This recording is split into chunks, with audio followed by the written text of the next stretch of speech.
கிறிஸ்துவை குறித்து பேசணும்னு அப்படி. அதனால நான் இந்த ஒரு வாரம் அளவும் தேவ சமூகத்துல உட்காரும் பொழுது அநேக காரியங்களை குறித்து கர்த்தர் அவரை குறித்து இடைப்பட்டார். அதனால இந்த நாளில் உங்களோட கிறிஸ்துவை குறித்து, நம்முடைய இரட்சகராகிய இயேசு கிறிஸ்துவை குறித்து நான் அந்த பாடத்தை ஆரம்பிக்கலாம் அப்படின்னு. இதுக்கு நான் கொடுத்த தலைப்பு என்னன்னா, அவருக்கு ஒரு நாமம் இருக்கிறது. வெளிப்படுத்தின விசேஷம் 1ஆம் அதிகாரத்துல இயேசுக்கு ஒரு நாமம் கொடுக்கப்பட்டிருக்கும். 1ஆம் அதிகாரம் அதனுடைய 8வது வசனத்துல இப்படியாக யோவான் எழுதுகிறார், இருக்கிறவரும் இருந்தவரும் வருகிறவருமாகிய சர்வ வல்லமை உள்ள கர்த்தர், நான் அல்பாவும் ஒமேகாவுமாவும் ஆதியும் அந்தமுமாய் இருக்கிறேன் என்று திருவளம் பற்றுகிறார் அப்படின்னு ஆரம்பிச்சிருப்பார். அதாவது ஆண்டவர் என்ன சொல்ல வர்றாரு, நான் தான் என்னது ஸ்டார்ட், நான் தான் என்னது எண்ட், எல்லாமே நான் தான். அப்படின்றப்போ இந்த கிறிஸ்தவர்களுக்குள்ளாக ஒரு கிறிஸ்தவர்களுக்குள்ளயும் இருக்கு, புறஜாதிகளுக்குள்ள நிறைய இருக்கு. என்னன்னா, இயேசு எப்ப பிறந்தாரு? 2000 வருஷத்துக்கு முன்னாடி பிறந்தாரு. இயேசு அப்பத்துல இருந்தா இயேசுன்றது தெரியுமே தவிர்த்து அதற்கு முன்னும் அவர் இருந்தார். அல்லேலூயா. அவர் இந்த உலகம் உண்டாவதற்கு முன்பாகவே இருந்தார். அவரே எல்லாவற்றுக்கும் துவக்கமாக இருந்தார் என்று வேதம் சொல்றார். அதனால நான் பழைய ஏற்பாட்டுல இருந்து இயேசுவை குறித்து வரணும் அப்படின்றதுதான் இந்த நாளினுடைய பாடம். முதலாவதாக ஒரு இன்ட்ரோடக்ஷனோட நான் போயிடுறேன். ஏன் நம்ம இயேசுவை குறித்து அறிஞ்சுக்கொள்ளணும், இதனால நம்ம இதை தெரிஞ்சுக்கணும். இதை தெரிஞ்சாதான் இதுக்கப்புறம் நம்ம படிக்கிறது நம்மளுக்கு பிரயோஜனமா இருக்கும். முதலாவது, ஏன் இயேசுவை அறிந்து கொள்ள வேண்டும் என்றால், பிலிப்பியர் 3ஆம் அதிகாரம் 8ஆம் வசனம் சொல்லுகிறது. பிலிப்பியர் 3:8 இந்த வசனங்களை ஜஸ்ட் கேட்டுக்கோங்க, உங்க இருதயத்துல வைத்துக் கொள்ளுங்க. அது மாத்திரமல்ல, என் கர்த்தராகிய கிறிஸ்து இயேசுவை அறிகிற அறிவின் மேன்மைக்காக எல்லாவற்றையும் நஷ்டம் என்று எண்ணிக்கொண்டிருக்கிறேன். முதலாவது, ஏன் நாம் கிறிஸ்துவை குறித்து அறிந்து கொள்ள வேண்டும் என்றால், இது ஒரு மேன்மையான அறிவு. இது ஒரு மேன்மையான அறிவு. பவுல் சொல்லுகிறார், இந்த மேன்மைக்காக, இந்த அறிகிற அறிவின் மேன்மைக்காக நான் எல்லாத்தையும் எப்படி எண்ணுகிறேன்? நஷ்டமா எண்ணுகிறேன். கிறிஸ்துவை அறிகிற அறிவு என்பது மேன்மையான அறிவு. இந்த உலகத்தில் இருக்கிற எல்லா அறிவை காட்டிலும் ஒரு அறிவு மேன்மையானது என்றால் அது இயேசு கிறிஸ்துவை அறிகிற அறிவு. இரண்டாவது, ஏன் இந்த அறிவை அறிந்து கொள்ள வேண்டும், ஏன் கிறிஸ்துவை குறித்து அறிந்து கொள்ள வேண்டும் என்றால், யோவான் எழுதின சுவிசேஷம் 17வது அதிகாரம் அதனுடைய 3வது வசனம், ஒன்றான மெய்தேவனாகிய உம்மையும் நீர் அனுப்பினவருமாகிய இயேசு கிறிஸ்துவை அறிவதே நித்திய ஜீவன். ஏன் கிறிஸ்துவை அறிந்து கொள்ள வேண்டும் என்றால், கிறிஸ்துவை அறிந்து கொள்ளுகிற இந்த அறிவு தான் என்னது? நித்திய ஜீவன். நித்திய ஜீவன். நம்ம எல்லாரும் நித்திய ஜீவன் நித்திய ஜீவன் சொல்லிட்டு இருக்கோம். என்னது? சாதாரண வாழ்க்கையை தான் நித்திய ஜீவன் சொல்லிட்டு இருக்கோம். ஆனா உண்மையான நித்திய ஜீவன் எது தெரியுமா? அவரை அறிகிற அறிவை உடைய ஒரு வாழ்க்கை தான் நித்திய ஜீவன். நீங்க பரலோகத்துக்கு போனாலும் என்ன தெரியுமா பண்ண போறோம்? நம்ம அங்க போயிட்டு நம்ம ஆடவோ பாடவோ போறது இல்ல, அவரை பார்த்து அவரை எப்படிப்பட்டவர்னு அறிந்து கொண்டே இருக்க போகிறோம். ஏன் அந்த நித்திய ஜீவன் சொல்றாங்க தெரியுமா? அவரை அறிந்து கொள்ள காலம் பத்தாது. அல்லேலூயா, அல்லேலூயா. அவர் எப்படிப்பட்டவராய் இருக்கிறாரா, அவரை முழுமையாய் அறிந்து கொள்வதற்கு ஒரு நித்திய ஜீவனே தேவை. அல்லேலூயா. இதெல்லாம் கொஞ்சம், இதெல்லாம் இப்படி ஆண்டவர் ஏதோ ஒரு கரண்டியில அள்ளி கொட்டினதுதான் இந்த வேதமே தவிர்த்து, யோவான் இதை எழுதி முடிக்கும் போது ஒரு வார்த்தை எழுதுவாரு. நீங்க யோவானுடைய சுவிசேஷ புஸ்தகத்துல கடைசி வசனத்தை பாத்தீங்கன்னா அழகா இப்படி எழுதி முடித்திருப்பாரு. இயேசு செய்த வேறு அநேக காரியங்கள் உண்டு, அவைகளை ஒவ்வொன்றாக எழுதினால் எழுதப்படும் புஸ்தகங்கள் உலகம் கொள்ளக்கூடாது என்று எண்ணுகிறேன். இதுவும் வெறும் 3 வருஷம் கூட இருந்து பார்த்த யோவான் எழுதுற வார்த்தை என்ன தெரியுமா? அவர் 3 வருஷம் செஞ்சதை நான் எழுதுனா புக்கு எங்க பத்தாது, உலகம் பத்தாது. பக்கத்துல இருக்கிற நிலாவை கடனுக்கு வாங்கி ராக்கெட்ல கொண்டு போய் புக்கு வைக்கணும், அவ்வளவு இருக்கு. அப்போ வெறும் 3 வருடங்களுக்கே ஒரு யோவான் இப்படி எழுதுவாரானால் அவரிடத்துல எவ்வளவு இருக்கிறது? அதை அறிகிற அறிவு நித்திய ஜீவன் என்று வேதம் சொல்கிறது. மூன்றாவது, ஏன் அவரை அறிந்து கொள்ள வேண்டும்? 2 பேதுரு 1வது அதிகாரம் அதனுடைய 3வது வசனம்.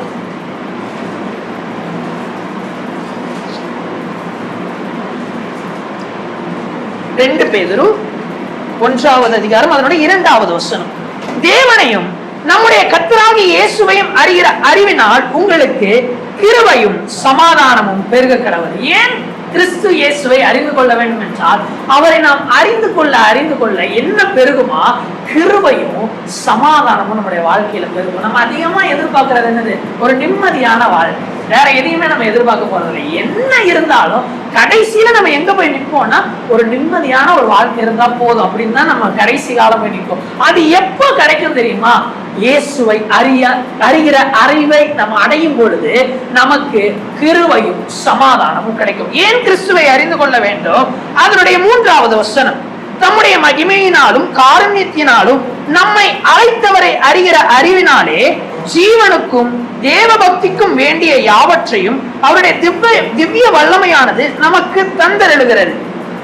ஏன் இயேசு கிறிஸ்துவை அறிந்து கொள்ளணும்னா நமக்குள்ளாக தேவ பக்தி வருவதற்கு. நம்ம கடவுளுக்கு பயப்படணும்னு ஆசைப்படுறோம். ஆனா நம்மளுக்குள்ள கடவுளை குறித்த பயம் இல்லைன்னா நம்ம எதுல குறைகிறோம் தெரியுமா? கிறிஸ்துவை அறிகிற அறிவுல நம்ம குறைஞ்சிருக்கிறோம் அர்த்தம். நம்மளுக்கு பயம் இல்லாம ஒரு காரியத்தை துணிகரமா செய்யறோம்னா அதற்கு அர்த்தம் நம்ம இடத்திலே கிறிஸ்துவை அறிகிற அறிவு கொஞ்சம் குறைவு அப்படின்றதுதான் அதுக்கான அர்த்தம். எப்ப இந்த அறிவு வளருதோ அப்போ அது கூட சேர்ந்து தேவ பக்தி அடைவதற்கு என்னென்னலாம் வேணுமோ, என்னென்னலாம் இருந்தா தேவ பக்தி வருமோ அது எல்லாம் நமக்குள்ள வந்துருமா. வேதம் சொல்லுகிறது அந்நிய பாஷையில பேசும் பொழுது தனக்கே பக்தி விருத்தி உண்டாக பேசுகிறான் இருக்கு. இந்த அந்நிய பாஷை எப்போ வரும்? கிறிஸ்துவை அறிகிற அறிவு வரும் பொழுது, அவருடைய பரிசுத்த ஆவியானவர் வரும் பொழுதுதான் என்ன வரும்? அந்நிய பாஷை வரும். இந்த வரங்கள் எல்லாமும் சரி, கனிகள் எல்லாமும் சரி, அது இருந்துச்சுன்னா கர்த்தருக்குள்ள நம்ம பக்தி வைராக்கியம் பாராட்டும். விசுவாசம் இருந்துச்சுன்னா நம்ம எவ்வளவு பக்தியா இருப்போம். வேதத்துல விசுவாசம் இருந்ததுனாலதான் எபிரேயர் 11ஆம் அதிகாரம் எடுத்து படிச்சு பார்த்தா எல்லாரும் எதனாலதான் கர்த்தருக்குள்ள இருந்தாங்க? விசுவாசத்தினால. விசுவாசம் எப்ப வரும்? தேவனை அறிகிற அறிவு வரும் பொழுது. அந்த அறிவு பெருகும் பொழுது வசனம் கேள்வினாலே, வசனத்தினாலே கேள்வி வரும், கேள்வினாலே என்ன வருமா? விசுவாசம் வரும். அப்போ வசனம் வந்தாதான் விசுவாசம் வரும். வசனம் யாரு? கிறிஸ்து தான் வசனமா இருக்கு. வார்த்தையா இருக்கிற தேவன் வரும் பொழுதுதான், அவரை அறிகிற அறிவு வரும் பொழுதுதான் என்ன நமக்குள்ள வரும்? விசுவாசம் வரும், தேவ பக்தி வரும். ஏன் நம் கிறிஸ்துவை அறிந்து கொள்ள வேண்டும்? அதனுடைய 4வது வசனம், இச்சையினால் உலகத்தில் உண்டான கேட்டுக்கு தப்பி திவ்ய சுவாபத்துக்கு பங்குள்ளாகும் பொருட்டு மகா மேன்மையும் அருமையுமான வாக்குத்தத்தங்களும் அவைகளினாலே நமக்கு அளிக்கப்பட்டிருக்கிறது. கிறிஸ்துவை அறிகிற அறிவு வரும் பொழுதுதான் நம்ம குறிச்சு ஆண்டவர் என்னென்ன வாக்கு பண்ணி இருக்கிறாருன்னு நமக்கு தெரியும். கிறிஸ்து தான் நம்முடைய வாக்கு தத்துவம். கிறிஸ்து மூலமா தான் நம்மளுடைய வாக்கு தத்தங்கள் நிறைவேறுது. நமக்கு என்ன வாக்கு தத்தம் பண்ணி இருக்கிறார் ஆண்டவர்? பரம் ஏறும் பொழுது நான் போய் உங்களுக்கு ஒரு ஸ்தலத்தை என்ன பண்றேன்? ஆயத்தம் பண்ணுகிறேன். இது எப்ப நமக்கு தெரியும்னா சொன்னவரை தெரிஞ்சாதான் அவர் என்ன சொன்னாருன்னு நம்மளுக்கு தெரியும். இப்ப என்னைய தெரியாம நான் எப்படி பேசுவேன்றது யாருக்கும் தெரியாது. நான் என்ன மாதிரி பேசுவேன்னு யாருக்கும் தெரியாது. நான் என்ன கேரக்டர், என்னோட கேரக்டர் என்னன்னு தெரிஞ்சாதான் நான் என்ன உங்களுக்கு தருவேன்னு தெரியும். நான் ஹெல்ப் பண்ற கேரக்டர்னு தெரிஞ்சா என்கிட்ட ஒருத்தவங்க என்ன பண்ணுவாங்க? வந்து ஹெல்ப் கேட்பாங்க. அப்ப கிறிஸ்துவை அறிந்தால்தான் நமக்கு வாக்கு தத்தங்களே என்னன்னு தெரியும். நம்ம சும்மா ஒரு நம்ம தவறாக சொல்லல, வருஷந்தோறும் நம்ம என்ன பண்ணிடுவோம்? ஒரு அட்டையை எடுத்துருவோம், அதை வந்து விசுவாசிப்போம், நடக்கும். ஆனா அந்த வாக்கு தத்தம் எப்படி நமக்கு நிறைவேறும்? ஏன் இது நிறைவேற வேண்டும்? எல்லா பதிலும் கிறிஸ்துவுக்குள்ளதான் மறைஞ்சிருக்கு. அவர் மூலமா தான் ஆபிரகாமின் வாக்கு தத்தத்திற்கே நம்ம என்னவா இருக்கிறோமா? பங்காயிருக்கும், பிள்ளைகளா மாறி இருக்கிறோம். கிறிஸ்து மூலமா தான் அதுக்கே நம்ம இணைக்கப்பட்டிருக்கிறோம். அப்போ இவரை அறிகிற அறிவு நமக்கு வேண்டும். ஏன் இவரை அறிய வேண்டும்? 14 யோவான் 14:6 மற்றும் 7ஆம் வசனம். யோவான் சுவிசேஷ புஸ்தகம் 14ஆம் அதிகாரம் 6 மற்றும் 7வது வசனம். அதற்கு இயேசு, நானே வழியும் சத்தியமும் ஜீவனுமாயிருக்கிறேன், என்னை அல்லாமல் ஒருவனும் பிதாவினிடத்தில் வரான். என்னை அறிந்தீர்களானால் என் பிதாவையும் அறிந்திருப்பீர்கள். ஏன் கிறிஸ்துவை அறிந்து கொள்ள வேண்டும் என்றால் நாம் பிதாவை அறிந்து கொள்வதற்கு கிறிஸ்துவை அறிந்து கொள்ள வேண்டும். திரியேக தேவனை புரிஞ்சுக்கணும்னா ஃபர்ஸ்ட் நம்ம யாரை வச்சு தெரியுமா புரிஞ்சுக்கணும்? கிறிஸ்துவை வச்சுதான் புரிஞ்சுக்கணும். நீங்க ஸ்ட்ரெயிட்டா பிதா கிட்ட போனீங்கன்னா ஒண்ணும் நடக்காது. அவர் கிட்டையே நெருங்க முடியாது. பழைய பாட்டுல பாக்குறோம், பிதாவின் மகிமை இறங்கும் பொழுது யாரையும் என்ன பண்ண மாட்டாரு? கிட்ட வரக்கூடாது. எல்லாரையும் 2000 மூலம் என்ன பண்ணுங்க? டிஸ்டன்ஸ்ல போய் நில்லுங்க. ஆடு வந்து தொட்டுச்சுன்னா ஆடை கொண்டுறணும், ஆளு வந்து தொட்டா ஆளை கொண்டுறணும். ஆசரிப்பு கூடாரத்துல மகிமை இறங்கும், பிரதான ஆசாரியன் மாத்திரம் தான் உள்ள போகணும். பிதாவை கிட்ட நெருங்குறது ரொம்ப கஷ்டம். ஏன்னா அவர் மகிமையின் சொரூபமா இருக்கிறார். பரிசுத்த ஆவியானவர் எப்ப வருவார்னா இயேசு கிறிஸ்துவனுக்குள்ள வந்தாதான் யார் வருவா? பரிசுத்த ஆவியானவர் வருவாரு. நான் போய் தேற்றவாளனை அனுப்புகிறேன். அப்ப யார் இல்லாம யார் வர முடியாது? கிறிஸ்து இல்லாம பிதாவுகிட்டையும் போக முடியாது, பரிசுத்த ஆவியானவர் வரவும் முடியாது. பிதா கிட்டையும் போக முடியாது, பரிசுத்த ஆவியானவர் வரவும் முடியாது. இதை நாம் புரிந்து கொள்ளணும். அப்போ கிறிஸ்து தான் மைய பொருள். அதனாலதான் வேதத்திலேயே எபிரேயர்ல சொல்லப்பட்டிருக்கு, அவர் மத்தியஸ்தராக இருக்கிறார். அவர் தான் மிடில் பாயிண்ட். அவரை நம்ம தொட்டாதான் பிதாவு கிட்ட போக முடியும், பரிசுத்த ஆவியானவர் நம்ம கிட்ட வர முடியும். அதனால அவரை அறிகிற அறிவு நம்மளுக்கு ரொம்ப முக்கியம். 7வது காரியம், ஏன் நாம் கிறிஸ்துவை அறிந்து கொள்ள வேண்டும்?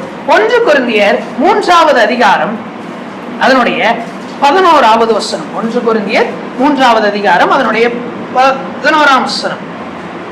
போடப்பட்டிருக்கிற அஸ்திபாரமாகிய இயேசு கிறிஸ்துவை அல்லாமல் வேறே அஸ்திபாரத்தை போட ஒருவனாலும் கூடாது. இப்போ எந்த ஒரு காரியம் கட்டப்படணும்னாலும் எது முக்கியம்? அஸ்திபாரம் முக்கியம். அப்போ கிறிஸ்து இல்லாம நம்ம வாழ்க்கை கட்டப்படவே முடியாது. அப்போ அவரை அறிந்து கொண்டால்தான் நம் வாழ்க்கை முதலாவது கட்டப்படவே துவங்கும். அஸ்திபாரம் போடாம கட்டடத்தை எழுப்ப முடியாது. அப்போ கிறிஸ்துவை அறிகிற அறிவு இல்லாமல் நாம் கிறிஸ்துவ வாழ்க்கை வாழ முடியாது. கிறிஸ்துவ வாழ்க்கையை நம்ம கட்டவே முடியாது. இந்த கல்லின் மேல் என் சபையை கட்டுவேன், பாதாளத்தின் வாசல்கள் மேற்கொள்ளாதுன்னு சொன்னாரு. அப்ப முதல்ல கீழே என்ன இருக்கணும்?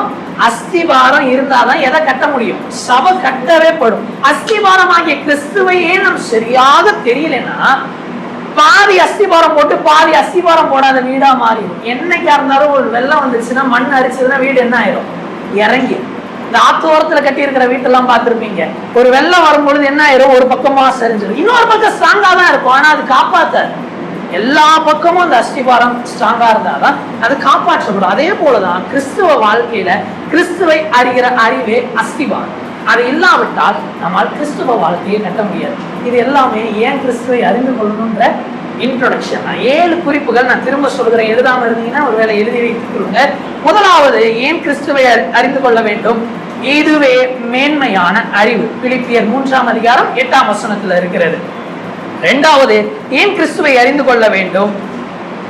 இதுவே நித்திய ஜீவனா இருக்கிறது. யோவான் சுவிசேஷ புஸ்தகம் 17ஆம் அதிகாரம் 3வது வசனத்துல இருக்கிறது.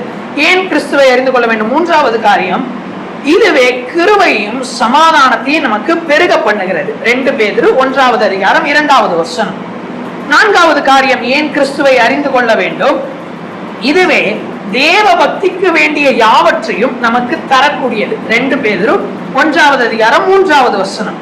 5வது காரியம், ஏன் கிறிஸ்துவை அறிந்து கொள்ள வேண்டும்? இதை அறிந்து கொண்டால்தான் நாம் வாக்கு தத்தங்களை அறிய முடியும். 2 பேதுரு 1வது அதிகாரம் 4வது வசனம். 6வது காரியம், ஏன் கிறிஸ்துவை அறிந்து கொள்ள வேண்டும்? கிறிஸ்துவை அறிந்து கொண்டால்தான் நாம் பிதாவை அறிந்து கொள்ள முடியும். யோவான் எழுதின சுவிசேஷம் 14வது அதிகாரம் 6 மற்றும் 7வது வசனங்கள்ல இருக்கு. 7வது காரியம், ஏன் நாம் கிறிஸ்துவை அறிந்து கொள்ள வேண்டும்? இவரே எல்லாவற்றின் அஸ்திபாரம். 1 கொரிந்தியர் 3வது அதிகாரம் அதனுடைய 11வது வசனத்துல இருக்கு. இப்பதான் நம்ம பாடத்துக்குள்ளேயே என்றாலும் கிறிஸ்து அவரே ஆதியும் அந்தமுமா இருக்கிறார். அவர் தான் துவக்கமா இருக்கிறாரு, முடிவுமா இருக்கிறார். நாம் அவருக்கு கிறிஸ்து என்கிற பெயர் தான் 2000 வருடங்களுக்கு கொடுக்கப்பட்டதே தவிர்த்து அவர் ஆதியிலிருந்தே இருக்கிற. வேதம் சொல்கிறது, அவர் ஆதியிலே தேவனுடைய பிதாவினுடைய மடியிலே செல்ல பிள்ளையாயிருந்தார். ஆதியிலே வார்த்தை இருந்தது, அந்த வார்த்தை தேவனிடத்தில் இருந்தது, அந்த வார்த்தை தேவனாய் இருந்தது. நமக்கு ரொம்ப பரிச்சயமான வசனம், மனப்பாட வசனம். அப்போ கிறிஸ்து ஆதியிலிருந்தே இருக்கிறார் என்றால் அவர் இந்த வேதத்துல ஆதியிலிருந்தே காணப்பட்டிருக்கணும் தானே. ஆவியானவர் குறித்தும் வேதத்துல இருக்கு. நம்ம 2வது வசனத்துல வாசிக்கிறோம், என்னது? இருள் பூமி, ஆழத்தின் மேல் இருள் இருந்தது, தேவ ஆவியானவர் ஜலத்தின் மேல் அசைவாடி கொண்டிருந்தார். ஆவியானவர் இருந்தார். பிதாவை குறிச்சு அநேக இடங்கள்ல நம்ம வாசிக்கிறோம். ஆனா இந்த குமாரனை குறிச்சு வேதம் ஏன் நம்மளுக்கு சொல்லவே இல்லைன்னு ஒரு டவுட் நம்மளுக்கு வரணும்ல. ஏன் பிதாவை குறிச்சு பேசிச்சு? ஆவியானவர் சிம்சோனின் மேல் பலமா இறங்கினபடியால் அவன் 1000 பேர் என்ன பண்ணான்? ஒரு தாடை எலும்பு எடுத்து அடிச்சு கொண்டுட்டான்லாம் வாசிக்கிறோம். ஏன் இயேசுவை குறிச்சு பேசவே இல்லை? இந்த வேதம் இயேசுவை குறித்து பேசுது, ரொம்ப வெளியரங்கமா பேசுது. ஆனா அதை நாம் நிறைய நேரங்கள் அறிந்து கொள்வது. சிலர் அறிந்திருக்கலாம், உங்களிலும் நீங்க அநேக காரியங்களை அறிந்திருக்கலாம். நான் இதையும் நான் உங்களுக்கு ஒரு நினைப்பூட்டுதலாக வைத்துக் கொள்ளுங்கள். இன்றைக்கு ஒரு ரிவிஷன் பண்ண மாதிரி நினைச்சுக்கோங்களேன். கிறிஸ்துவ வாழ்க்கையில நம்ம ஒவ்வொரு நாளும் என்ன பண்ணிட்டே இருக்கணும்? வசனங்களை ரிவைஸ் பண்ணிக்கிட்டே இருக்கணும் ஒவ்வொரு நாளும். அது மாதிரி நினைச்சுக்கொள்ளுங்க. ஒருவேளை தெரியாதவைகளை அறிந்து கொண்டால் இதை நல்லா உறுதியாய் பிடித்துக் கொள்ளுங்க. நம் கிறிஸ்துவை பழைய ஏற்பாட்டில் நம்ம பார்க்க போறோம். இன்னைக்கு நான் ஒரு 10 சம்பவங்களை எடுத்துட்டு வந்திருக்கிறேன். இந்த 10 இடங்களையும் கிறிஸ்து வெளிப்பட்டார். நாம் பார்த்து நாம் இப்பொழுது துதித்துக் கொண்டிருக்கிற அந்த இயேசுவானவர் பழைய ஏற்பாட்டிலே அவர் பிரத்யட்சமாய் வெளிப்பட்டார். ஏதோ சொப்பனத்திலேயோ தரிசனத்திலேயோ இல்ல வானத்துல இருந்து ஏதோ ஒரு வார்த்தையோ அப்படி வரல. அவர் கண்களுக்கு எதிராக ஒரு மாம்ச உருவில வந்தார். அப்படிப்பட்ட ஒரு 10 சம்பவங்களை நான் சொல்லி இது கிறிஸ்து தான் என்கிறது உங்களுக்கு காண்பித்து கொடுத்து இதுல இருந்து தேவன் நமக்கு செய்யற காரியங்களை உங்களுக்கு சொல்லி இந்த நாளுடைய பாடத்தை நான் முடிக்க விரும்புகிறேன். இயேசு மாம்சத்திலே வெளிப்பட்டார் பழைய ஏற்பாட்டில். முதலாவது இடம் அவர் மனிதனாக காணப்பட்ட இடம் எங்கே என்றால் ஆதியாகமம் 16வது அதிகாரம் அதனுடைய 6ஆம் வசனத்திலிருந்து 14ஆம் வசனம் வரைக்கும் இந்த சம்பவம் கொடுக்கப்பட்டிருக்கிறது. நீங்க ஒன்றை நல்லா புரிந்து கொள்ளுங்க. இந்த காரியத்தை நல்லா ஞாபகம் வச்சுக்கோங்க. இனிமேட்டு வேதத்துல போய் நீங்க எங்க கர்த்தருடைய தூதனானவர் நீங்க எங்க பழைய ஏற்பாட்டுல வாசித்தாலும் அதை நீங்க கண்ணை மூடிட்டு என்னன்னு குறிச்சுக்கோங்க, இயேசுன்னு குறிச்சு வச்சுக்கோங்க. எங்க நீங்க பைபிள்ல கர்த்தருடைய தூதன் வரும், தூதன் வர இடத்தை விட்டுருங்க. ஆனா கர்த்தருடைய தூதன் ஆனவர் அப்படின்றது இந்த வார்த்தைக்கும் கர்த்தருடைய தூதன்ற வார்த்தைக்கும் வித்தியாசம் உண்டு. இதுக்கு என்ன அர்த்தம்னா மெசஞ்சர் ஆஃப் காட், தேவனுடைய செய்தியை எடுத்து வருகிறவர் என்ற அர்த்தம். இந்த வசனத்தை நாம் ஆரம்பிக்கும் பொழுது இந்த சம்பவம் நம்ம எல்லாருக்கும் ரொம்ப பரிச்சயமான சம்பவம். ஆகார் என்ன பண்றாங்க, அவளுடைய நாச்சியாராகிய சாராய் அவளை கொடுமையா நடத்தினோடனே வீட்டை விட்டு என்ன பண்ணிடுறாங்க, ஓடி போயிடுறாங்க. ஓடி போய் ஒரு துறவண்டையில உட்கார்ந்துட்டு அழுதுட்டு இருக்கிறாங்க.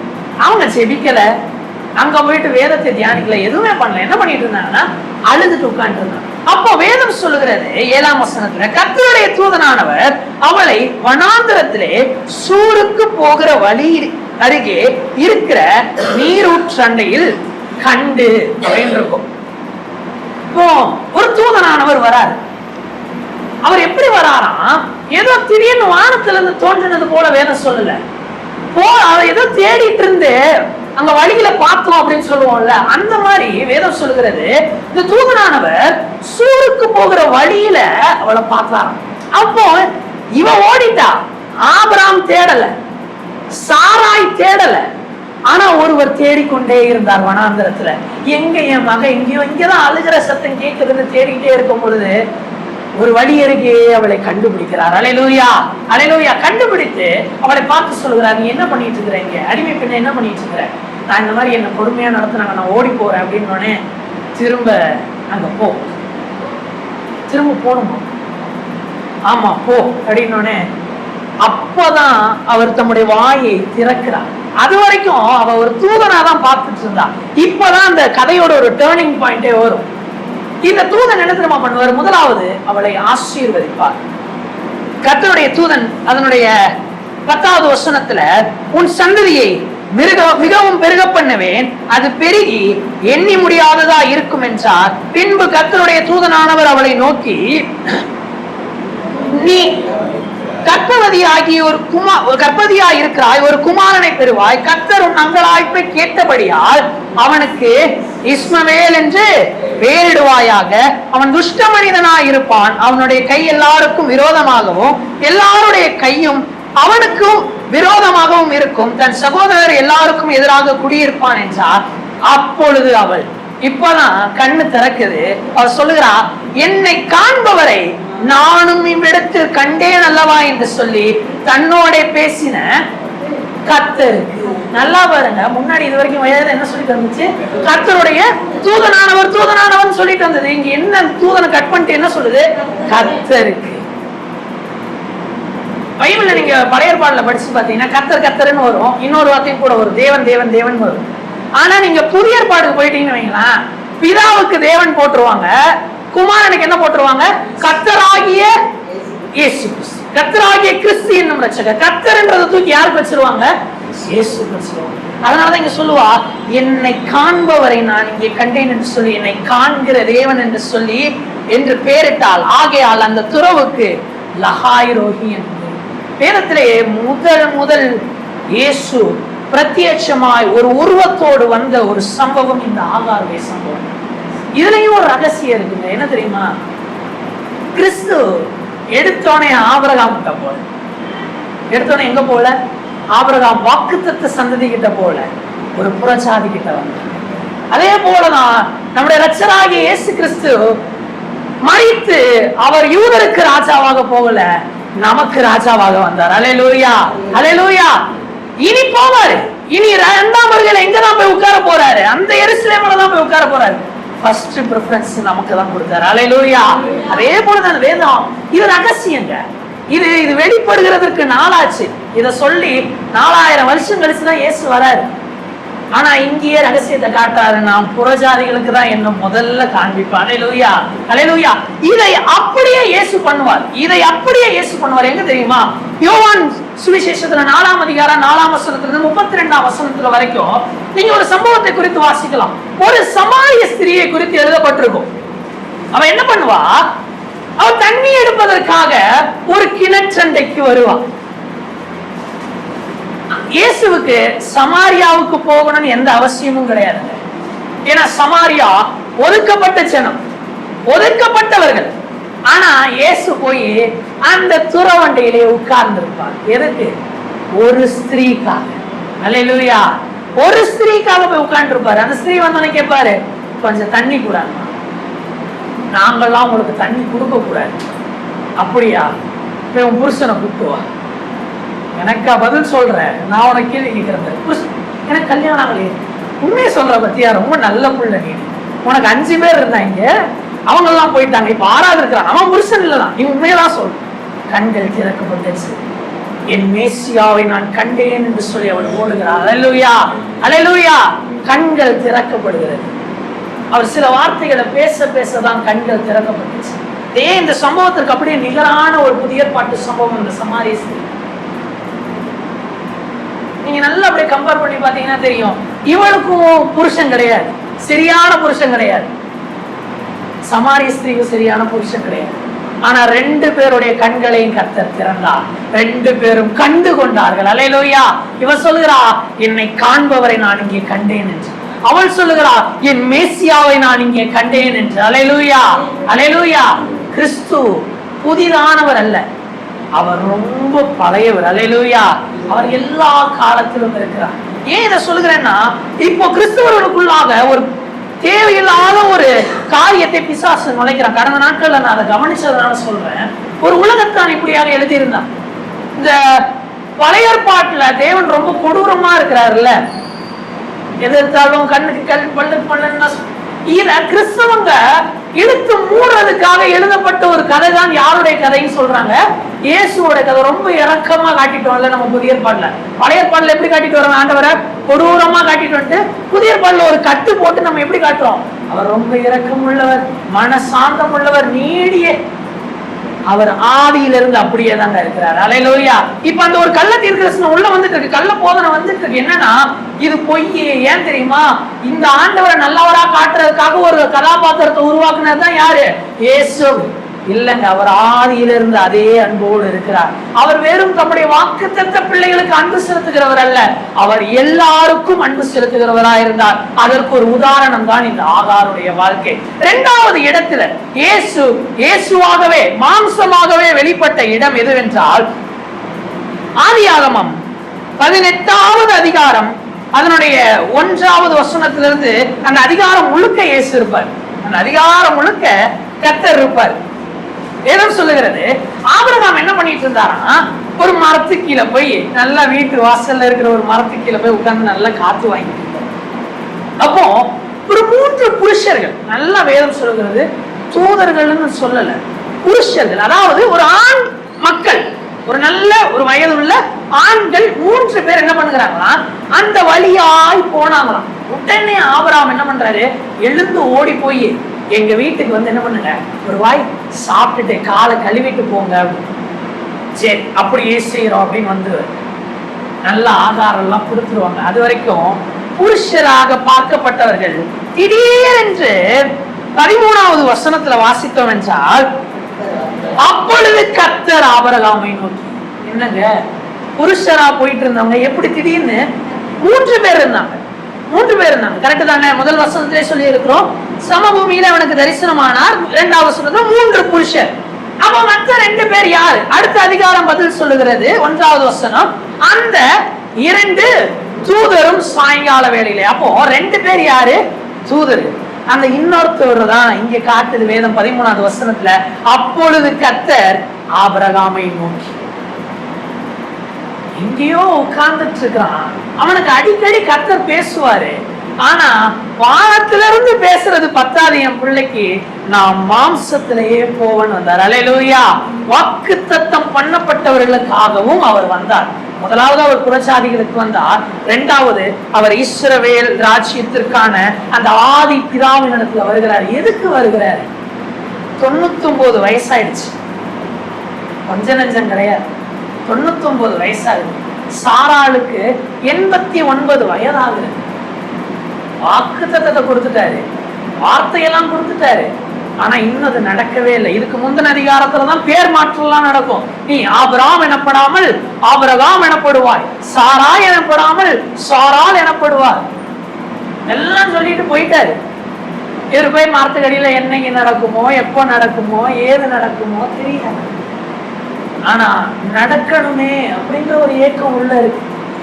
ஏன்னா இல்லைன்னா எந்திரிச்சு போய் இப்படி புருஷர்கள் அவங்களாம் கூப்பிட மாட்டாங்க. ஏன்னா வேதம் சொல்லுகிறது, அந்நியரை உபசரிக்க மறவாதிருங்கள், அதனாலே அநேகர் அறியாமல் தேவ தூதர்களையும் உபசரித்தது உண்டு. இது ஒரு சத்தியம். அதனால ஓடி போனார். ஏன்னா தேவன் என் வீட்டுக்கு வரணும். ஒருவேளை உங்க தேவனா இருந்தா, இதுல தேவன் இருந்தா உயரக்கூடாத ஆசீர்வாதம். இன்னும் அந்த விசுவாசம் இருக்கு பாருங்க. அதனாலதான் அந்த பக்கமா வந்தார். அல்லேலூயா. வந்து வீட்டுக்குள்ள வராரு, சாப்பிடுறாரு. அவர் தன்னை கர்த்தராக இப்ப காண்பிக்கிறார், காண்பித்து கொடுக்கிறார். எதற்கு? அவர் ஃபர்ஸ்ட் பேசும்போது கூட இங்க பாருங்க, கர்த்தர் ஆபிரகாமை நோக்கி, சாராள் நகைத்து நான் கிழவியாயிருக்க பிள்ளை பெறுவது மெய்யோ என்று சொல்லுவானே. இந்த வசனத்திலயும் ஒரு ரகசியம் இருக்கு, கிறிஸ்துவை குறித்த ரகசியம். என்ன தெரியுமா? ஆபிரகாம பார்த்து பேசுறாரு. ஆனா யார பத்தி பேசல? ஆபிரகாம பத்தி பேசல. யார பத்தி பேசுறாரு? சாராளை பத்தி பேசுறாரு. ஏன் தெரியுமா? இந்த வாக்குத்தத்த சந்ததி வர்றதுக்கு ஆபிரகாம் மனசு வச்சா பத்தாது, சாராள் மனசு வைக்கணும். அல்லேலூயா. சாராள் சுமக்க வேண்டியவர். அதான் வேதம் சொல்லுகிறது. ஏன்னா இதுக்கு முன்ன எந்த ஒரு சம்பவத்திலையும் யார் கர்த்தருடைய வார்த்தையை தூரத்துல கூட கேட்டது கிடையாது தெரியுமா? சாராள். ஆபிரகாம்கிட்ட ஆண்டவர் போய் பேசுவாரு. எங்கேயாச்சும் சாராள்கிட்ட ஆண்டவர் பேசி இருக்கிறாரா? ரெபெக்காள்கிட்ட ஆண்டவர் பேசினார். ரெபெக்காள் போய் தேவ சமூகத்துல நிப்பா, ரெபெக்காள்கிட்ட ஆண்டவர் பேசு. ஆனா இது வரைக்கும் சாராள்கிட்ட பேசினதே கிடையாது. ஆபிரகாம் ஏன் தெரியுமா விசுவாசத்துல வல்லவன் ஆயிட்டே வந்தாரு? அடிக்கடி யார் வந்துருவா? ஆண்டவர் வந்துருவாரு. ஆண்டவர் வானத்துல இருந்து ஆபிரகாமே அப்படிப்பாரு.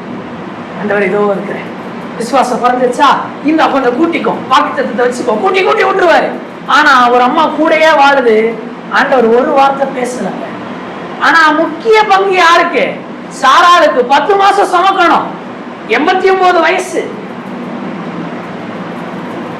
கர்த்தர் கடந்து வந்தார். அவர் நேரடியாக வந்து சாராளுக்கு இடத்துல சொல்றாரு, என் தேவனால் கூடாத காரியம் ஒன்று உண்டோ என்று, கர்த்தரால் ஆகாத காரியம் உண்டோ அப்படின்ற. அதனாலதான் வேதம் பின்னாடி எழுதுது. எபிரேயருக்கு எழுதுற நிருபம் 11ஆம் அதிகாரம் அதனுடைய 11ஆம் வசனத்துல இப்படியாக சொல்லப்பட்டிருக்கிறது.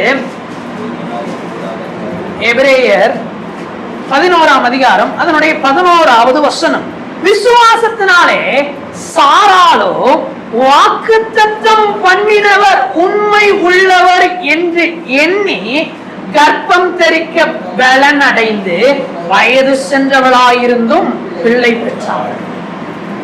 வாக்குத்தத்தம் பண்ணினவர் உண்மை உள்ளவர் எப்படி நம்பிக்கை வந்துச்சு? வாக்குத்தத்தம் பண்ணினவர் கண்ணுக்கு முன்னாடி வந்துட்டார். அல்லேலூயா, அல்லேலூயா. கண்ணுக்கு முன்னாடி வந்து நின்னு சொல்றாரு, நான் செய்வேன். என்னால கூடாத காரியம் ஏதாச்சும் இருக்கா? இவ போல ஆபிரகாம் கூட அப்பப்போ தேவ சந்நிதிக்கு போயிடுவான். ஆனா சாராள் போனதே கிடையாது. ஆனா சாராள் வாழ்க்கையில இதை நிறைவேறுவது முக்கியம் என்று எண்ணின கர்த்தர் தாமே வெளிப்பட்டார். அல்லேலூயா, அல்லேலூயா. அதே போலதான் இயேசுவும் இதே மாதிரி ஒண்ணு செஞ்சிருப்பாரு. என்ன தெரியுமா? இந்த ஆபிரகாம் மரத்துக்கு கீழே உட்கார்ந்து இருந்தாரு. பைபிள்ல ஒருத்தர் மரத்துக்கு மேல உட்கார்ந்து இருந்தாரு. அவர் பேர் என்ன தெரியுமா? சகேயு. சகேயு எதற்கு தெரியுமா உட்கார்ந்து இருந்தான்? கர்த்தரை பார்க்க வேண்டும் என்பதற்காக. இயேசு அந்த வழியே போகிறவர் போல காணப்பட்டாரு. ஆனா கரெக்டா மரத்துக்கிட்ட வந்து நின்றுவார். அல்லேலூயா. நின்னு மேல பார்த்து, சகேயுவே கீழே வா, இன்னைக்கு நான் உங்க வீட்டுல தங்கணும்.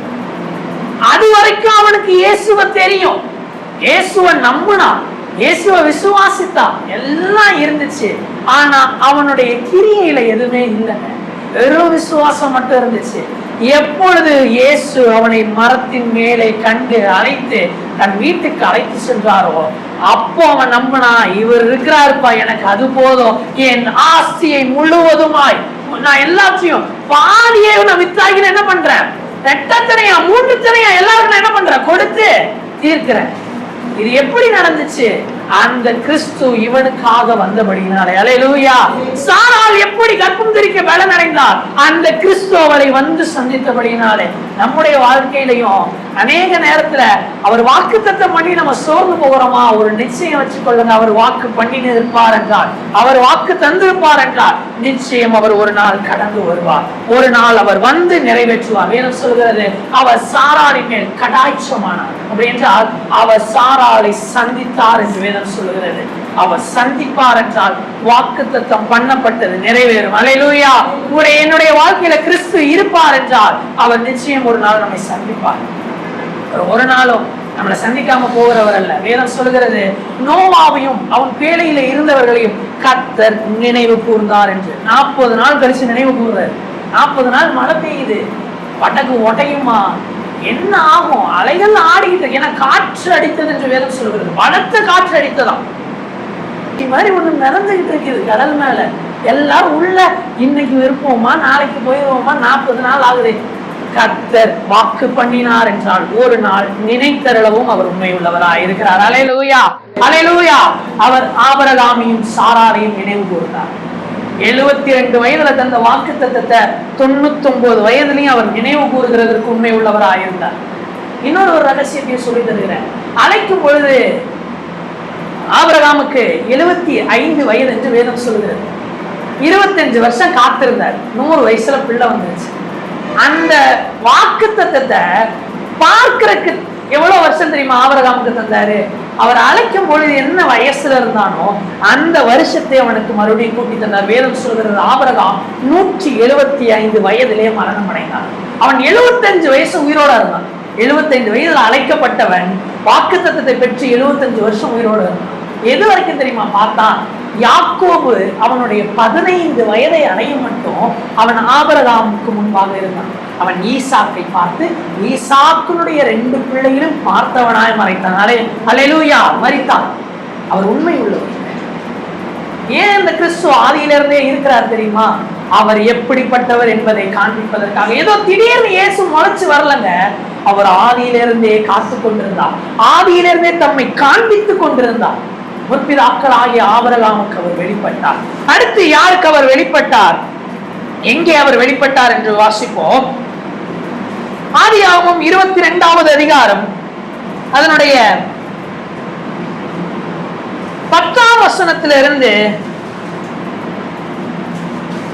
அதனுடைய 18ஆம் வசனம் வரைக்கும் இந்த சம்பவம் இருக்கிறது. நான் சம்பவத்தை உங்களுக்கு சொல்லுகிறேன். நீங்க இந்த சம்பவம் உங்களுக்கு தெரிந்ததுதான். இப்போ ஆபிரகாம் ஆண்டவர் ஒரு வார்த்தை சொல்லுகிறாரு, உன் ஏக சுதனும் உன் நேசகுமாரனும் உன் ஒரே புதல்வனையும் கொண்டு போய் என்ன பண்ணு, எனக்கு வழி செலுத்து அப்படின்றார். வழி செலுத்துறதுக்கு 3 நாள் பிரயாணம் பண்ணி மோரியா இடத்துக்கு வந்து அங்கே தேவன் காண்பிக்கிற மலையின் மீது ஏறி வந்தாச்சு. இப்ப என்ன பண்ண போறாரு? கத்திய ஓங்கி பிள்ளைய ஒரு குத்திட்டோன்னா பிள்ளை உயிர் போயிடும். ஏன்னா எரியும் போது வலிக்கும் இல்ல, அதனால கத்தியில குத்திட்டு அப்புறமா நான் கொளுத்திக்கிறேன்னு தான் ஆபிரகாம் முடிவு. எவ்வளவு நல்ல மனசு பாருங்க. எரிஞ்சா பிள்ளைக்கு வலிக்குமே அப்படின்ட்டு நான் உன்னை போட்டு தள்ளிடுறேன்ப்பா, அப்புறமா நான் கொளுத்தி விட்டுறேன் அப்படின்ட்டு கட்டி தூக்கி வச்சாச்சு. வச்சு கத்திய இங்க இருந்து உருவியாச்சு. கொஞ்சம் நல்லா வேகமா குத்துனாதான் எங்க போகும், ஹார்ட் வரைக்கும் கத்தி போகும். இல்லைன்னா மேலாப்புல நின்று பையனுக்கு உயிர் போகாதுன்ட்டு நல்லா ஓங்கிட்டாரு கத்திய. இப்போ வானத்திலிருந்து ஒரு சத்தம் வருகிறது. வேதம் சொல்லுகிறது 11ஆம் வசனம், அப்பொழுது கர்த்தருடைய தூதனானவர் வானத்திலிருந்து ஆபிரகாமே ஆபிரகாமே என்று கூப்பிட்டார். அவன் இதோ அடியேன் என்றான். இப்போ இது கிறிஸ்து தானா? அதுக்கு என்ன அடையாளம்? அடுத்த வசனத்துல வாசிப்போம். அப்பொழுது அவர், பிள்ளையாண்டான் மேல் உன் கையை போடாதே, அவனுக்கு ஒன்றும் செய்யாதே, நீ அவனை உன் புத்திரன் என்றும் உன் ஏக சுதன் என்றும் பாராமல் எனக்காக ஒப்பு கொடுத்தபடியால். நல்லா ஃபர்ஸ்ட் யோசித்துக்கோங்க. இப்ப இது ஒருவேளை தூதனா இருந்துச்சுன்னா அவன் எப்படி சொல்லியிருக்கணும்? கர்த்தருக்காக நீ ஒப்பு கொடுத்தபடியால்னு சொல்லியிருக்கணும். ஆனா இங்க என்ன சொல்லப்பட்டிருக்கிறது? எனக்காக. ஒரு தூதன் அனுப்பி தடுத்திருக்கலாம் ஆண்டவர். தூதன் அனுப்புனா கூட யாரும் நிறுத்தி இருப்பா? ஆபிரகாம் என்ன பண்ணிருப்பாரு? காத்துக்கிட்டு இருந்தாரு. எவனாவது வந்து நிறுத்த மாட்டானா யோசிச்சிருப்பாரு. வந்து கரெக்டா கத்தி போது ஒரு தூதன் கூப்பிட்டு இருந்தாலும் நிறுத்தி இருப்பாரு. ஆனா யார் இறங்கி வந்தது தெரியுமா? கிறிஸ்துவே அங்கே இறங்கி வந்து கூப்பிட்டார். அல்லேலூயா, அல்லேலூயா. கிறிஸ்து இறங்கி வந்து சொல்லுகிறாரு, நீ எனக்குன்னு கொடுக்க வந்துட்டல்ல, பிள்ளையாண்டான் மேல உன் கையை போடாது அப்படின்னு பேசிட்டு அப்படியே இந்த ஓஸ் கட் ஆகும். அப்படியே கட் ஆகும். பேசிக்கிட்டு இருக்காருல்ல, ஆபிரகாம் என்ன பண்ணணும்? ஒருத்தர் எதிரில் நின்று பேசுறாருன்னா யாரை பார்ப்போம்? எதிரில் நின்று பேசுறவரை தானே பார்ப்போம். ஆனா அடுத்த வசனம் சொல்லுது, ஆபிரகாம் அவன் ஏறெடுத்து பார்த்தான். அப்போ திடீர்னு அங்க என்ன பண்ணிட்டாரு? ஆண்டவர் என்ன பண்ணிட்டாரு? காணாம போயிட்டாரு. வந்து தடுத்துட்டாரு. தடுத்து என்ன பண்ணிட்டாரு? காணாம போயிட்டாரு. எங்கடா காணாம போனாரே அப்படின்னு திரும்பி ஏறெடுத்து பார்த்தா பின்னாடி முள்ளுகளுக்குள்ளே ஒரு ஆட்டுக்கடா சிக்கப்பட்டது. இங்க மறைஞ்சு பின்னாடி போயிட்டாரு. ஒரு ஆட்டுக்கடாவை போய் உட்கார்ந்து இருக்கிறாரு. உடனே எடுத்து பலி செலுத்தியாச்சு. பலி செலுத்தி முடிஞ்சோடனே மறுபடியும் வேதம் சொல்லுகிறது 15வது வசனம், கர்த்தருடைய தூதனானவர் 2ஆம் தரம் வானத்துல இருந்து. அது வரைக்கும் எங்க போனாரு? அங்க எரிஞ்சுக்கிட்டு அங்க பலியா முடிஞ்சிட்டு மறுபடியும் வராரு. வானத்துல இருந்து மறுபடியும் சத்தமாய் வெளிப்பட்டு சொல்லுகிறாரு, நீ உன் புத்திரன் என்றும் உன் ஏக சுதன் என்றும் பாராமல் அவனை ஒப்பு கொடுத்து இந்த காரியத்தை செய்தபடியால் நான் உன்னை ஆசீர்வதிக்கவே ஆசீர்வதித்து உன் சந்ததியை வானத்து நட்சத்திரங்களை போலவும் கடற்கரை மணலை போலவும் பெருக பண்ணுவேன். நான் ஏன் இந்த சம்பவத்துல கிறிஸ்து வந்திருக்கிறார் என்பதை இவ்வளவு ஆணித்தரமா சொல்லுகிறேன் என்றால், இந்த இடத்துல ஒரு தூதனை அனுப்பி இருந்தா ஒருவேளை ஒரு சந்தேகம் வந்திருக்கலாம். ஆண்டவருடைய சித்தத்தை மீறுறோமோ அப்படின்லாம் நினைச்சிருக்கலாம். ஆனா கர்த்தரே இறங்கி வந்தார். அவர் மற்றவர்களுடைய இந்த இடத்துல ஒரு ஆட்டுக்கடா யாருடைய ஸ்தானத்தை எடுத்துச்சு? ஈசாக்கு இருக்க வேண்டிய ஸ்தானத்தை எடுத்துச்சு. நல்லா புரிஞ்சுக்கோங்க. கர்த்தர் ஆட்டுக்கடாவுக்கு பதிலா ஈசாக்கு கேட்கல. ஈசாக்கு வேணும்னு கேட்டாரு. எனக்கு வேற ஆப்ஷனே வைக்கல. ஈசாக்கு வேணும்னு கேட்டாரு. இப்போ அந்த இடத்துல ஒரு ஆட்டுக்கடா வந்துருச்சு. அப்ப யாரோ அடைய வேண்டிய ஆக்கினையை யார் எடுத்துக்கொண்டது? அந்த ஆட்டுக்கடா எடுத்துக்கொண்டது. நாம் அடைய வேண்டிய ஆக்கினையை யார் எடுத்துக்கொண்டா? கிறிஸ்து எடுத்துக்கொண்டார். அதை அவர் காண்பிக்கணும். அவர் நானே வந்து அதை காட்டுவேன், முன்னாடியே நான் காட்டிடுவேன். நீங்க வேதத்துல படிச்சு பாத்தீங்கன்னா 2 பேருக்கு தான் ஆண்டவரே பிறக்கிறதுக்கு முன்னாடி பேர் வச்சிருப்பாரு. ஒண்ணு இஸ்மவேலுக்கு, இன்னொன்னு ஈசாக்கு. புதிய ஏற்பாட்டுக்கு போனீங்கன்னா 2 பேருக்கு தான் பிறக்கிறதுக்கு முன்னாடியே பேர் வச்சிருப்பாங்க. ஒண்ணு யோவான் ஸ்நானகன், இன்னொன்னு இயேசு. இந்த இஸ்மவேல் ஈசாக்குக்கு வழியை ஆயத்தம் பண்ணின முன்னானவன். இவன் பிறந்ததான் அடுத்து யார் வந்தா? ஈசாக்கு வந்தான். அதே போலதான் யோவான் யாருக்கு முன்னானவன்? கிறிஸ்துவுக்கு முன்னானவன். இந்த ஈசாக்குக்கு பதிலானவர் தான் யார்? அந்த கிறிஸ்து. இந்த இடத்துலயும் அதே தான் உங்களுக்கு ஒப்பனையாக எழுதப்பட்டிருக்கு. இதற்கு இணையான ஒரு சம்பவத்தையும் நான் வேதத்துல காட்டுறேன். இயேசு கிறிஸ்து செய்ததையும் காட்டுறேன். ஒரு விபச்சார ஸ்திரியை, யோவான் எழுதின சுவிசேஷம் 8ஆம் அதிகாரம் 4ல இருந்து 12ஆம் வசனம் வரைக்கும் இருக்கும். அங்க ஒரு விபச்சார ஸ்திரீ என்ன பண்ணுகிறாங்க? கையும் மெய்யுமா பிடிச்சிட்டு வராங்க. அவ விபச்சாரம் பண்ணவன்னு பிடிச்சிட்டு வரல, பண்ணிக்கிட்டு இருக்கப்ப பிடிச்சிட்டு வராங்க. நல்லா புரிஞ்சுக்கோங்க. விபச்சாரம் பண்ணிக்கிட்டு இருக்கிற அந்த வீட்டு அறைக்குள்ள புகுந்து அவளை கையும் மெய்யுமா பிடிச்சிட்டு வராங்க. இப்ப இயேசு கிட்ட கொண்டு வந்து கூப்பிட்டு சொல்றாங்க, மோசேயின் நியாய பிரமாணத்தின்படி இவள் மேல் கல் எறியலாமா கூடாதா அப்படின்னு. இப்போ அவர் கொடுத்த அவருடைய நியாய பிரமாணத்தின்படி இல்ல அவருடைய வார்த்தையின்படி இவளை என்ன பண்ணணும்? கல்லெறிஞ்சு கொல்லணும். ஆனா அங்க ஆண்டவர் அதை செய்ய மாட்டார். கீழே குனிஞ்சு ஒன்றை எழுதுவார். என்ன எழுதுவாரு? அது என்ன எழுதுனார் நமக்கு தெரியாது. ஆனா எழுதினார். அதை எழுதிட்டு ஒண்ணு சொன்னாரு, உங்களில் குற்றமில்லாதவன் பாவம் இல்லாதவன் முதலாவது கல்லறிய கடவுள். யாரும் எரியல, போயிட்டாங்க. இப்ப அந்த இடத்துல 2 பேர் தான் இருக்கிறாங்க. யார் தெரியுமா? ஒன்னு அந்த விபச்சாரம் பண்ண ஸ்திரீ, இன்னொன்னு கிறிஸ்து. இவர் சொன்ன வார்த்தையின்படி அவள் மேல் கல்லெறியலுக்கு இவர்கிட்ட என்ன இருக்கு தெரியுமா? எல்லா அதிகாரமும் இருக்கு. ஏன்னா இவர்கிட்ட என்ன கிடையாது? பாவம் இல்லாதவர். இப்ப இவர் என்ன பண்ணலாம்? கல்ல எரியலாம். இந்த பழைய பாட்டுல இப்ப ஆண்டவர்கிட்ட அதிகாரம் இருக்கு. இவர் யார பலியா வாங்கலாம்? ஈசாக்க பலியா வாங்கிக்கலாம். இவர் உண்டாக்குனவர், இவர் கொடுத்த பிள்ளை, இவருக்கு எல்லா உரிமையும் இருக்கு. ஆனா அந்த ஸ்தானத்தை கர்த்தராகிய கிறிஸ்து எடுத்துக்கொண்டார். அதே போலதான் விபச்சார ஸ்திரியை பார்த்து சொல்லுவாரு, உன் பாவங்கள் உனக்கு மன்னிக்கப்பட்டது, நீ இனி பாவம் செய்யாதே சொல்லிட்டு அனுப்பி விட்டாரு. ஏன் தெரியுமா? இந்த பாவத்தையும் என் கணக்குல எழுதுங்கன்னு பிதாவை பார்த்து ஆண்டவர் சொல்லிட்டாரு. அல்லேலூயா. இவளோட பாவத்தையும் யார் பேர்ல எழுதிக்கோங்க? என் பேர்ல எழுதுங்க, நான் சிலுவையில எல்லாத்தையும் கொடுத்து தீர்த்தேன். கிறிஸ்து நம்முடைய எல்லா ஆக்கினைகளையும் எடுத்துக் கொள்ளுகிறவராக இருந்தார். இப்பொழுதல்ல, 2000 வருடத்திற்கு முன்பாக அல்ல, ஆதியிலிருந்தே. அதனாலதான் வேதம் சொல்லுது, ஆதி முதற்கொண்டு அடிக்கப்பட்ட ஆட்டுக்குட்டி என்று. அவர் ஆதி நாளிலிருந்து அடிக்கப்பட்டு இருக்கிறார். எங்க இருந்து? ஆதாமியவாளுக்கு வஸ்திரம் இல்ல, ஒரு தோல் வஸ்திரம் வேணும். ஒரு மிருகம் கொல்லப்பட்டது, அங்கே அவர் அடிக்கப்பட்டார். ஈசாக்குக்காக அவர் அடிக்கப்பட்டார். அவர் எல்லா நாட்களிலும் அடிக்கப்பட்டு, ஒவ்வொரு நாளும் எகிப்திலிருந்து இஸ்ரவேல் ஜனம் வெளியே வரக்கு ஒரு பஸ்தா அடிக்கப்பட்டுச்சு, அங்கே அவர் அடிக்கப்பட்டார். ஒவ்வொரு நாள் பலி பொருளாக ஒரு ஆடு அடிக்கும் பொழுதெல்லாம் கிறிஸ்து அடிக்கப்பட்டே கொண்டிருந்தார். கடைசியாக அவரே பூரணமாய் அடிக்கப்பட்டு மரித்தார். அல்லேலூயா. அவர் ஆதி முதல் கொண்டு இருக்கிறவர். அவர் மாம்சத்திலே வெளிப்பட்டவர். ஏதோ ஒரு குழந்தையாய் மாத்திரமல்ல, ஒரு புருஷனாய் அவர் காலாகாலமும் நமக்காக வந்தார். இதுல அவருக்கு எந்த நன்மையும் இல்லைங்க, எல்லா நன்மையும் நமக்கு. அவர் இந்த மாம்சமாய் வெளிப்பட்ட இந்த சம்பவங்கள் எல்லாவற்றிலும் அவருக்கு எந்த நன்மையும் கிடையாது, எல்லா நன்மையும் நமக்காக அவர் தந்து கொண்டே இருந்தார். அதை தான் நம்ம தொடர்ந்து பார்க்கிறோம். 4வது சம்பவம், எங்கே கிறிஸ்து வெளிப்பட்டார்? அவர் மனித உருவில அப்படின்னு ஆதியாகமம் 32வது அதிகாரம் அதனுடைய 24வது வசனத்திலிருந்து 32வது வசனம் வரைக்கும் நம்ம வாசித்தோம்னா இந்த சம்பவம் நமக்கு தெரிந்த சம்பவம். யாக்கோபு என்ன பண்ணுகிறான்? தன்னுடைய குடும்பத்தார் எல்லாரையும் அக்கறைப்படுத்திட்டு பிந்தி தனித்து இருக்கிறான். 24ஆம் வசனம் சொல்லுகிறது, யாக்கோபு பிந்தி தனித்திருந்தான். அப்பொழுது ஒரு புருஷன் பொழுது விடிய மட்டும் அவனுடனே போராடி அப்படின்னு இருக்கும். இப்போ இங்க ஒரு புருஷன் தான் சொல்லப்பட்டிருக்கு. அப்ப புருஷன்னா என்ன உருவுல இருந்திருக்கிறாரு? ஒரு மனித உருவுல இருந்திருக்கிறாரு. ஆனா இவர் கிறிஸ்து என்பதற்கு வசனம் சொல்லுகிறது, அதனுடைய 28வது வசனம், அப்பொழுது அவர் உன் பேரினி யாக்கோபு எனப்படாமல் இஸ்ரவேல் எனப்படும், தேவனோடும் மனுஷனோடும் போராடி. எங்க தேவனோடு போராடினா? கொஞ்ச நேரத்துக்கு முன்னாடி தான் போராடினா. அதுக்கு அவரே தம்முடைய வாயால சொல்லுகிறார். இந்த போராட்டத்துல அவர் ஏன் அந்த இடத்துக்கு வரணும்? ஏன் ஃபர்ஸ்ட் அங்க யாக்கோபை பார்க்க வரணும்? ஒரே ஒரு காரியம் தான், அவனை ஆசீர்வதிப்பதற்காக. அல்லேலூயா. ஏன் கிறிஸ்து வந்தார் அங்கே? ஏன் அவர் புருஷனாக வெளிப்பட்டார்? அவனை ஆசீர்வதிப்பதற்காக. ஆனா உடனே ஆசீர்வதிச்சிடக்கூடாது அப்படின்றதுக்காக கொஞ்ச நேரம் என்ன பண்ணுவாரு?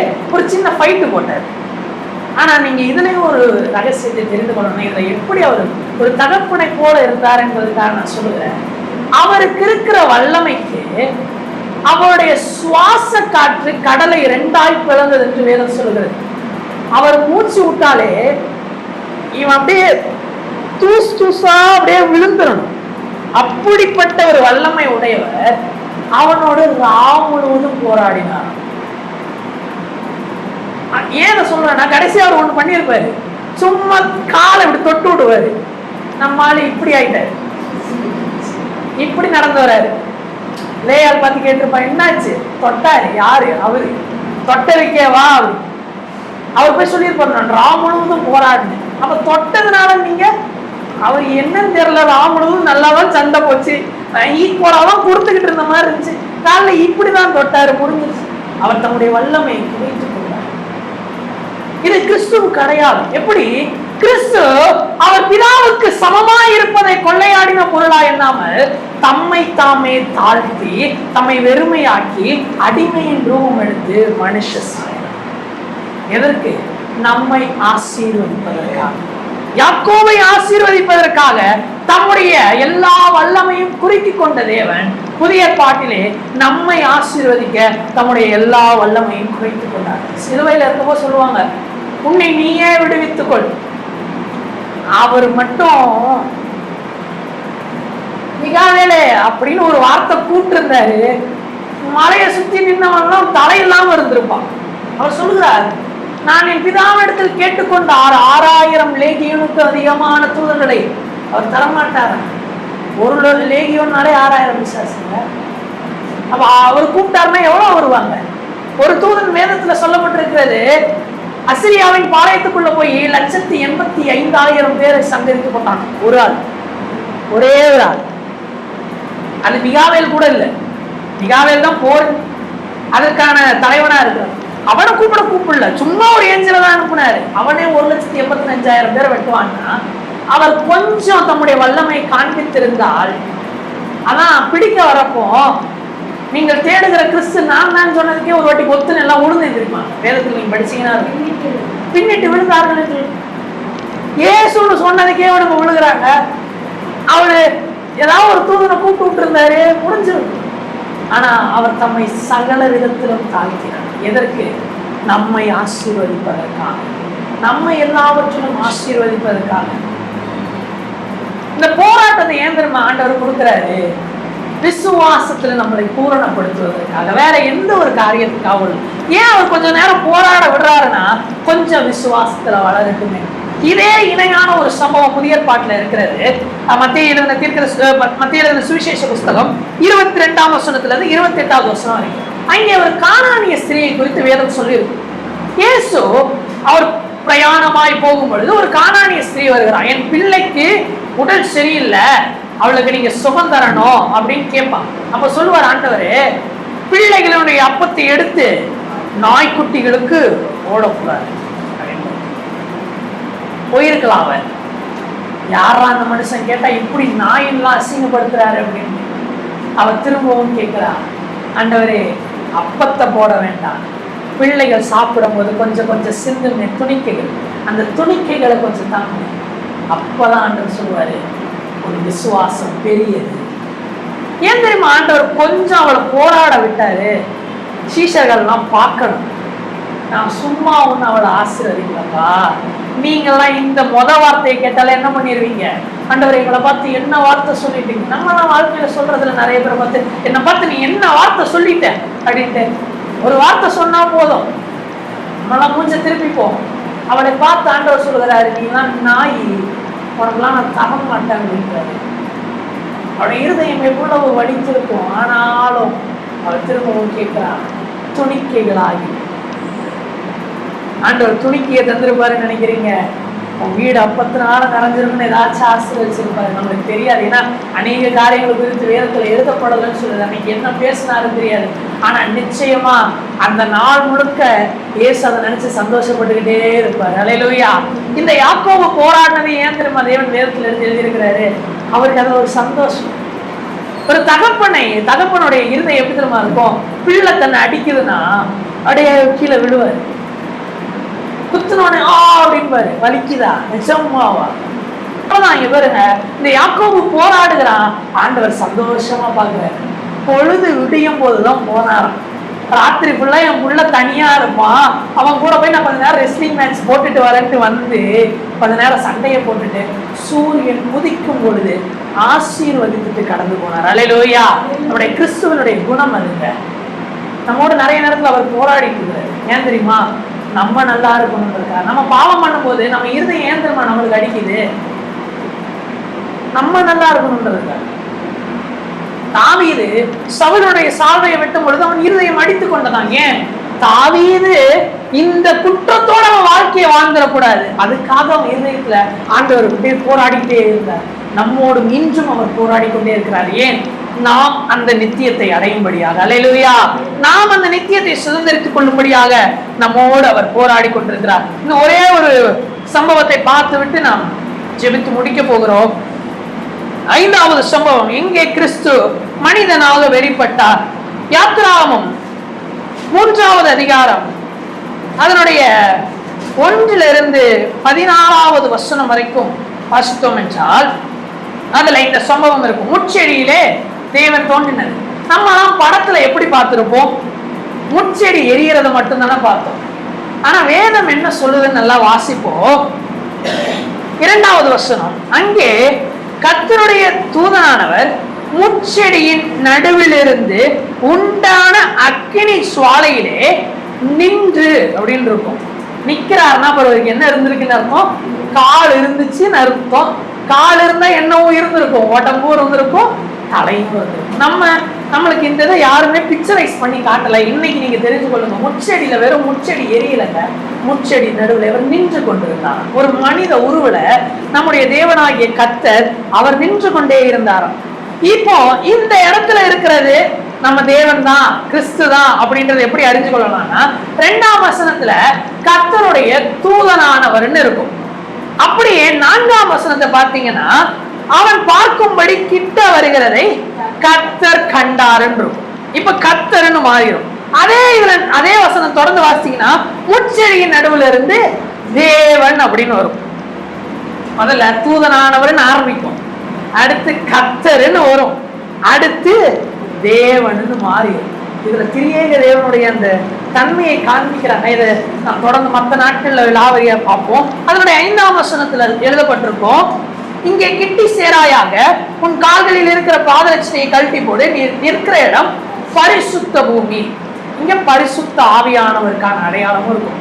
பிதாவும் இருப்பாரு, குமாரனும் இருப்பாரு, பரிசுத்த ஆவியானவர் இருப்பாரு. 3 பேரும் ஒரே உருவில் இருப்பாரு. நல்லா புரிஞ்சுக்கோங்க. நிறைய பேர் சொல்றாங்க திரியேகத்துவம் எல்லாம் ஒன்றும் கிடையாதுன்னு. அதை அடுத்த பாடம் நம்ம வருவோம். அது பிதாவும் குமாரனும் ஒரு பாடத்துல எடுத்து வைத்திருக்கிறேன். அதுல பிதாவரியா பார்ப்போம் எப்படி திரியேகத்துவம் இருக்கிறதுன்னு. இங்க பாத்தீங்கன்னா 3 பேரும் ஒரே உருவில வெளிப்படுவாங்க. எதற்காக இந்த இடத்துல மோசேக்கு அவர் வெளிப்பட்டார்? ஏன் கர்த்தர் வர வேண்டும்? ஒரு தூதன் அனுப்பி இருக்கலாமே. எதற்காக மோசே கிட்ட போவார்னா, ஒரு முட்செடி எரிந்தும் அது அவிந்து போகாது இருக்கிறது. இந்த ஆச்சரியத்தை, இந்த அதிசயத்தை நான் என்ன பண்ணுவேன், போய் பாப்பன் தான் வருவார். அதுவே அவருக்கு என்னதான் அதிசயம் தான். முட்செடி எரியறதே அவருக்கு என்னவாதான் இருக்குது, அதிசயம் தான். அதுக்குள்ள யார் இருக்கணும்னு அவசியம் இல்ல, கர்த்தர் இருக்கணும்னு அவசியம் இல்ல. ஆனா கர்த்தர் வந்தார். ஏன் தெரியுமா? அவர்களை கானானுக்கு அழைத்து செல்வதற்காக. அல்லேலூயா. ஏன் கிறிஸ்து வெளிப்பட்டார் தெரியுமா? நம்மை பரம கானானுக்கு அழைத்து செல்வதற்காக. இந்த மோசையை கொண்டுதான் அதை செய்யணும். அதனாலதான் ஃபர்ஸ்ட் மோசே கிட்ட வர. மோசே கிட்ட வந்து, நீ போ, என் ஜனங்களை கூட்டிட்டு நீ எங்க போகணும்? கானானுக்கு போகணும். நான் உன் கூட வரேன், நான் உன்னோட கூட இருக்கிறேன் அப்படின்னு சொல்லுவாரு. இப்போ மோசே இருந்து ஒரு வார்த்தையை கேட்பாரு, ஆண்டவரே உன்னுடைய நாமம் என்ன? நான் உங்க என்னன்னு போய் சொல்லுவேன், உங்க பேர் என்னது அப்படின்னு கேட்கும் பொழுது 14வது வசனத்துல 3ஆம் அதிகாரம் 14ஆம் வசனம், அதற்கு தேவன் இருக்கிறவராகவே இருக்கிறேன் என்று மோசேயுடனே சொல்லி, இருக்கிறேன் என்பவர் என்னை உங்களிடத்திற்கு அனுப்பினார் என்று சொல்லுங்க. என்ன பேர் சொல்றாரு? இருக்கிறேன் என்று சொல்றாரு. இந்த பேர் யாருடைய பேரு? தேவனுடைய பேர் அப்படின்னு நம்ம வச்சுக்கிட்டாங்க. இந்த கிறிஸ்து எப்படி ஒத்து போகுது பாருங்க. யோவான் எழுதின சுவிசேஷம் அதனுடைய 8வது அதிகாரம் அதனுடைய 58வது வசனம். இது ஒரு மிகப்பெரிய உலகத்தாருடைய கேள்விக்கு ஒரு பதில். அதனுடைய 58வது வசனம், அதற்கு இயேசு ஆபிரகாம் உண்டாகிறதற்கு முன்னமே நான் இருக்கிறேன் என்று மெய்யாகவே மெய்யாகவே உங்களுக்கு சொல்கிறேன்.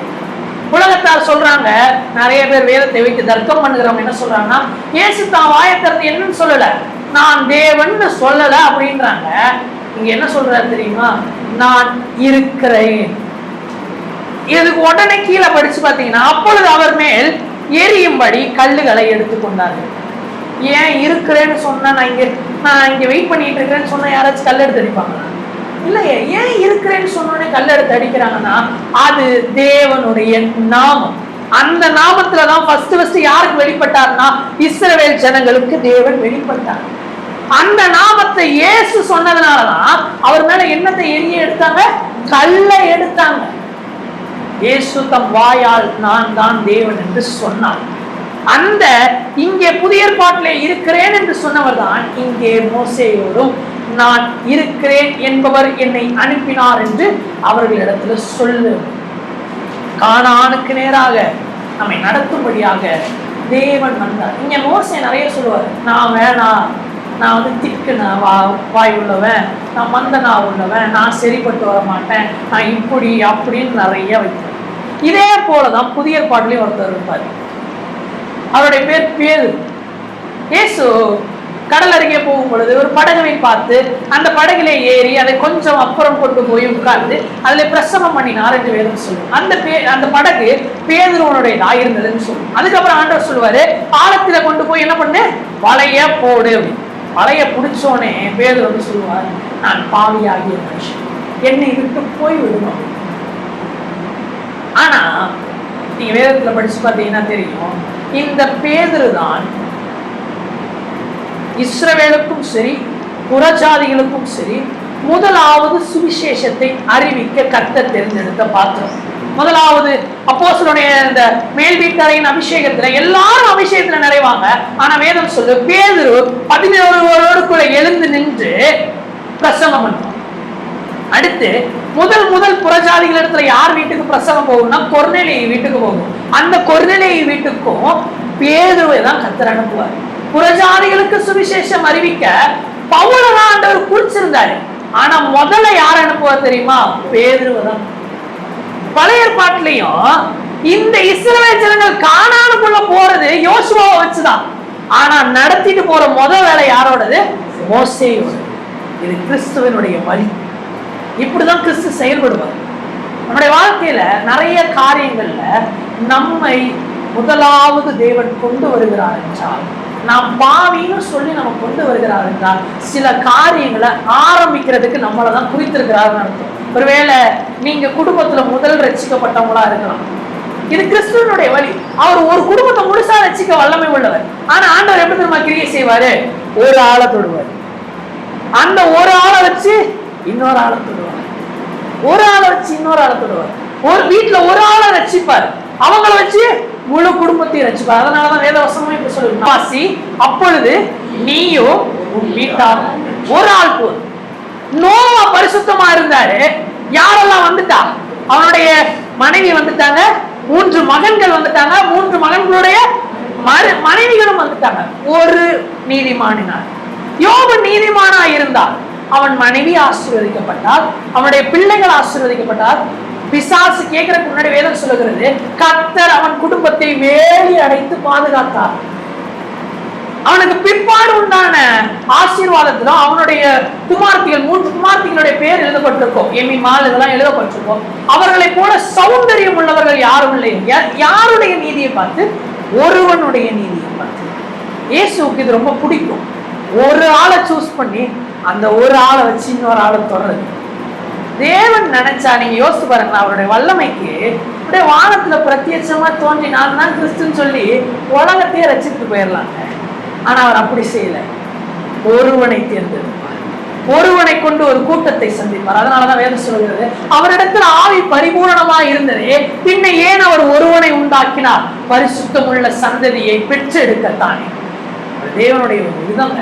அவர் பழைய ஏற்பாட்டு ஏன் இந்த சம்பவங்களை எல்லாம் நான் உங்களுக்கு இந்த நாட்கள்ல பாடமாய் சொல்கிறேன் என்றால், கிறிஸ்து ஆதியிலே செய்ததை அவர் பிறந்து கிறிஸ்துவாய் செய்தார்.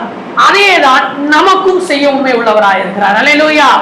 அவர் ஆதியிலே அவதாரமாய் ஒரு புருஷ அவதாரமாய் வந்து என்ன செய்தாரோ அதேதான் கிறிஸ்துவாய் பிறந்தும் செய்தார்.